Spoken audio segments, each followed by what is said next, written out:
Hello guys, meet Richie, our favorite average guy, and he's a millionaire. Well, technically, if Richie takes his life savings of $10,000 and flies to Vietnam, he has roughly 250 million dong.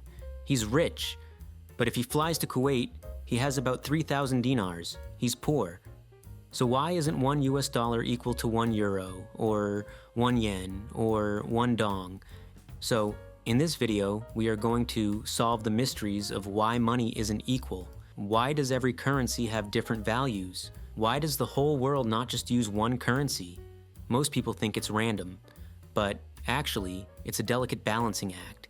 And once you understand it, you'll see why having weaker money might actually be the reason your favorite video game exists. Part 1. Short history on money. To understand why money changes value, we have to look at what money actually is. It wasn't always a green piece of paper. It evolved from the gold standard to what it is today. Under the gold standard, every single dollar in circulation was backed by a specific amount of gold sitting in a vault. This was great for one big reason. It forced the government to be honest.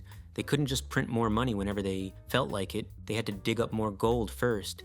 But as the world got bigger, this became a bottleneck.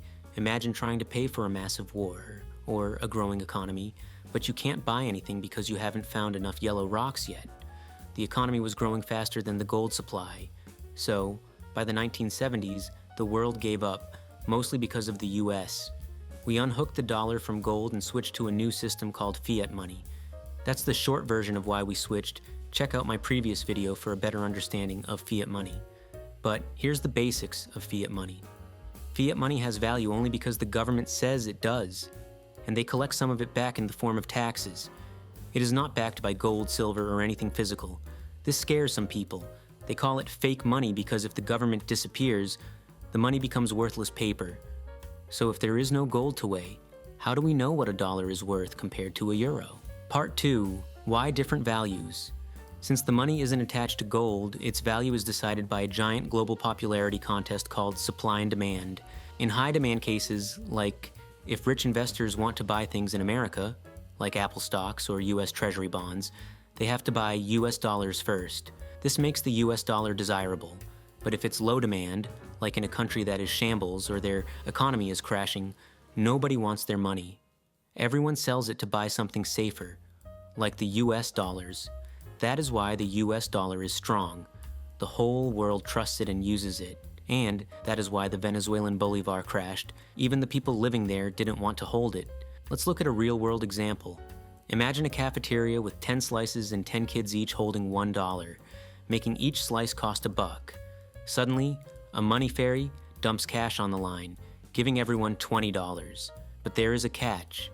The fairy brought more paper. Since there are still only 10 slices, but way more cash chasing them, and that exact same slice of pizza instantly jumps to $20. The money didn't make you richer, it just made the prices higher. That is exactly what happens when a government prints too much money. It's called inflation. So, how do you get people to trust your money again? This brings us to the two most confusing words, bonds and interest rates.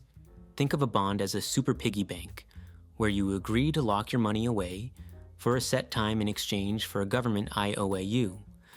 The interest rate acts like a magnet for global cash. When a country raises its interest rate, investors from all over the world rush to swap their cash into that currency to buy the bonds, which immediately pushes the value of that money up. Say if you put $10,000 into bonds with an interest rate of 5%, you'll get paid $10,000 plus $500 from the government. Sounds good, right?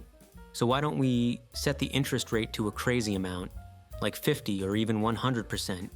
It sounds like a cheat code, but it's actually a self-destruct button. Remember, the interest rate isn't just a reward for savers. Flip it around, and it is also the price of borrowing money. If the rate hits 50%, borrowing money to buy a house or fix a car becomes mathematically impossible because the debt grows faster than you can pay it back.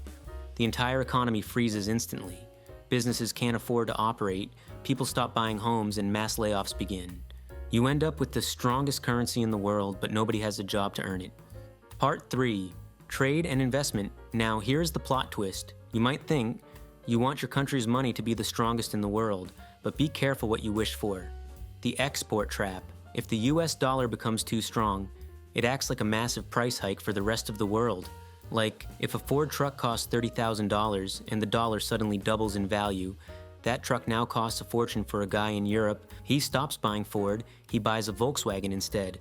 That makes American factories sell less and workers lose their jobs. This is why countries like China and Japan sometimes want their currency to be weak. There is a way to circumvent this issue of cheap imports competing with local goods, but that is outside the scope of this video. If you want me to make a video on this secret sauce, let me know down in the comments. But who actually decides where the money goes? It's the whales, giant pension funds and global banks. They treat every country like a student getting a report card. They look at 3 grades before investing: the yield, interest rate. High rates attract investors to buy the government bonds. The safety, stability. Is the government stable, or will they change the rules tomorrow? Investors hate surprises. The growth. Is the economy getting bigger? Is it stagnating or going into a decline? If a country gets straight A's, the whales rush in and the currency value shoots up. If a country fails the test, the whales pull their money out and the currency crashes. Part 4. Unified currency. If exchange rates cause so much trouble, why don't we just give up and use one single currency for the whole planet? Like a world dollar? Actually, Europe already tried this. It's called the euro. About 20 years ago, countries like France, Germany, and Italy took their old currencies, threw them in the trash, and agreed to use the same money. At first, it was awesome. You could drive from Paris to Berlin without paying exchange fees. Businesses could trade easily. It created a massive super economy that rivaled the USA. But there is a deadly catch. Remember the interest rate? When you share a currency, you have to share the interest rate. You only get one steering wheel for the entire continent. It's a disaster when economies move at different speeds. When Germany is booming, they need to raise rates, hit the brakes, to stop inflation. But Greece is crashing. They need to lower rates, hit the gas, to create jobs. You can't hit the brakes and the gas at the same time. Because they use the euro, Greece is trapped in a car driven by Germany. They lost the power to steer their own economy. That is why countries like the UK and Switzerland refused to join the club. They wanted to keep their own steering wheel. But if you don't want to join the club, you can still borrow their stability. This is called pegging. It's like a small dinghy tying a rope to a giant cruise ship so it doesn't get tossed around by the waves. Saudi Arabia pegs their rial to the US dollar. This guarantees that 3.75 rials always equals $1. It creates instant trust for oil buyers.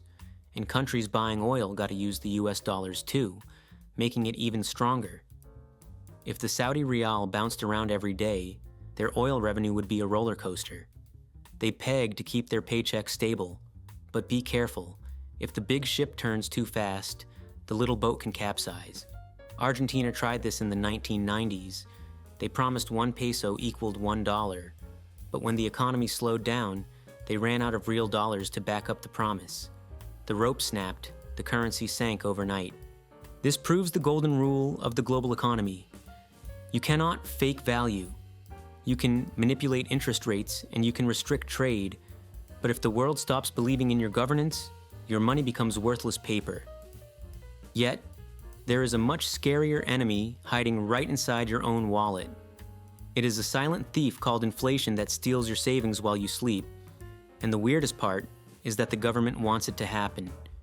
If you want me to make more videos explaining about economics topics, please like and subscribe. Thanks for watching until the end.